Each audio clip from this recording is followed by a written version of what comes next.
Bertemu lagi dalam channel Cikgu Chef Tutorial. Kali ini kita akan membincangkan soalan fokus STPM Ekonomi Penggal 2. Soalannya adalah seperti berikut. Berbantukan gambar raja, uraikan kesan penjualan security kerajaan dalam operasi pasaran terbuka terhadap kadar bunga menurut teori keutamaan kecairan Keynes. 10 markah. Sebelum kita melihat contoh jawaban, kita akan lihat dahulu kehendak utama soalan ini.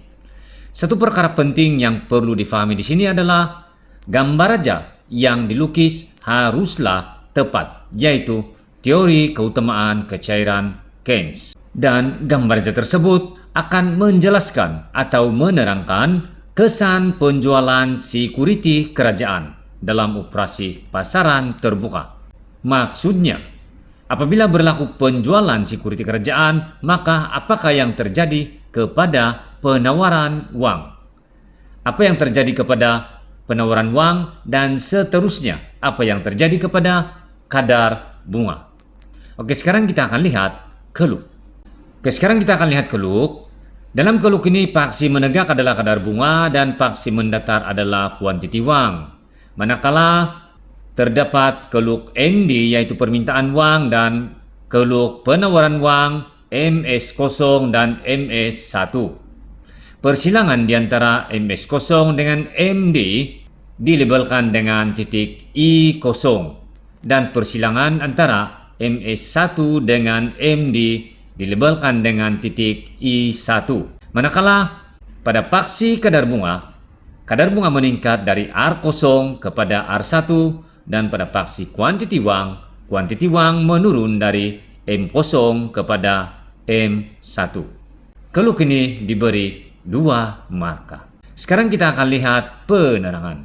1. Keseimbangan asal tercapai apabila keluk MS0 bersilang dengan keluk MD pada titik I0. Penerangan ini diberi 1 markah. Pada ketika ini, kadar bunga keseimbangan adalah R0 dan kuantiti wang adalah M0. Penerangan ini diberi 1 markah. 2. Apabila Bank Pusat menjual security kerajaan dalam operasi pasaran terbuka, ini menyebabkan penawaran wang berkurangan. Penerangan ini diberi 1 markah. Pengurangan penawaran wang akan mengalihkan keluk penawaran wang ke kiri dari MS0 ke MS1. Penerangan ini diberi 1 markah. 3. Pada kadar bunga R0 berlaku lebihan permintaan wang sebanyak EI0. Penerangan ini diberi 1 markah. Di penerangan seterusnya, kita lihat penerangan seterusnya. 4. Keadaan ini menyebabkan orang ramai menjual bon.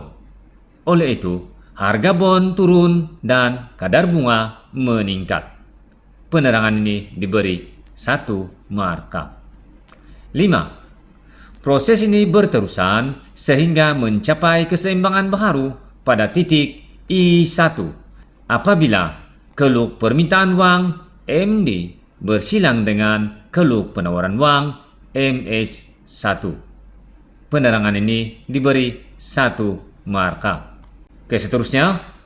Ketika ini, kadar bunga adalah R1 dan kuantiti wang adalah M1. Dengan itu, penjualan security kerajaan dalam operasi pasaran terbuka menyebabkan kadar bunga meningkat dari R0 ke R1.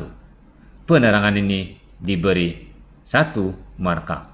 Oleh itu, kalau kita lihat, penerangan terakhir haruslah menjawab kehendak soalan, yaitu kesan penjualan security kerajaan dalam operasi pasaran terbuka terhadap kadar bunga.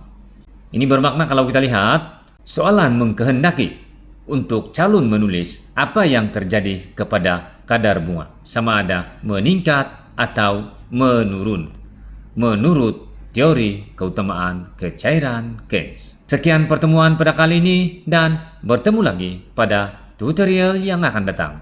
Sekian dan terima kasih.